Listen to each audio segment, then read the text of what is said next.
Gua akan bahas tentang sosok-sosok wanita gaib dalam berbagai legenda. Disclaimer ya bro, legenda itu fiksi, cerita, gak nyata. Gua pribadi sebenarnya sangat gak percaya dengan hal-hal kayak gini, karena sampai sekarang masih belum bisa dibuktikan secara ilmiah. Buat lo, mau percaya, mau enggak, gua hormati pandangan lo. Yang mau kita bahas di sini adalah pesan penting buat para pria. Kenapa sosok-sosok legenda tadi diciptakan, diceritakan secara turun-temurun oleh para pria pendahulu kita?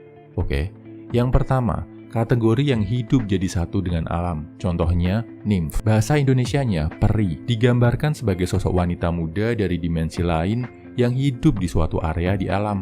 Misal hutan, danau, gunung, atau sungai.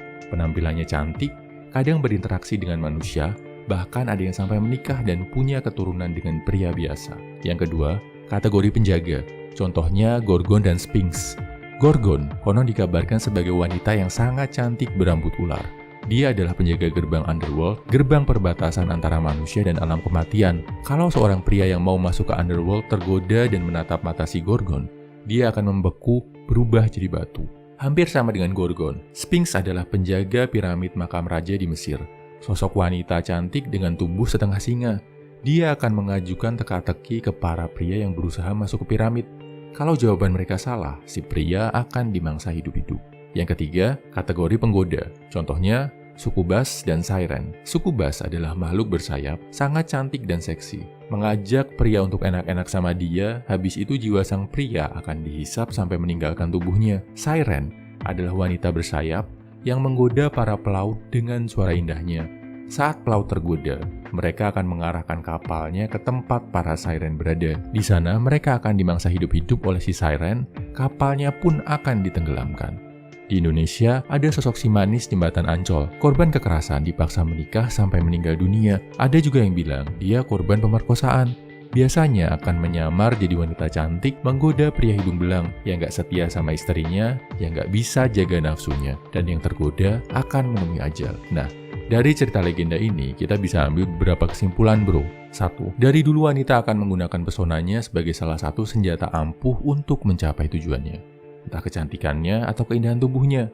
Terjadi sampai sekarang.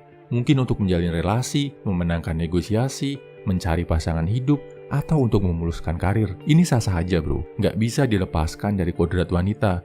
Yang penting kita sadar hal ini yang akan dibahas di poin selanjutnya, yaitu nomor 2. Cowok yang tergoda sama pesona wanita dan cuma menuruti nafsu akan menemui petaka. Kakek-kakek kita bikin cerita-cerita tadi, intinya mau bilang, jadi cowok kalau mikir pakai otak, jangan pakai selangkangan. Jangan jadi pelaut bodoh yang terjebak sama nyanyian siren, atau jadi cowok hornian yang gampang dijebak sama sukubas, or digoda sama si manis jembatan Ancol.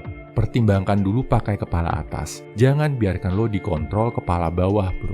Nomor 3. Jangan merusak alam, apalagi merusak wanita. Orang-orang zaman dulu mau menyampaikan kalau ada sosok-sosok wanita cantik yang hidup dengan alam. Contohnya, para peri atau nymph tadi. Jadi, jangan rusak alam cuma untuk kepentingan dan keserakahan manusia, karena bisa menyakiti makhluk lain dan bisa merusak kehidupan ini. Kesimpulannya, ini pesan tersembunyi di balik sosok-sosok makhluk legenda yang berwujud wanita cantik. 1. Dari dulu wanita akan menggunakan pesonanya untuk mencapai sesuatu yang dia inginkan. Sadari ini bro. 2. Cowok yang tergoda sama pesona wanita dan cuma menuruti nafsu akan menemui petaka. 3. Jangan merusak alam, apalagi merusak wanita. Semangat bro.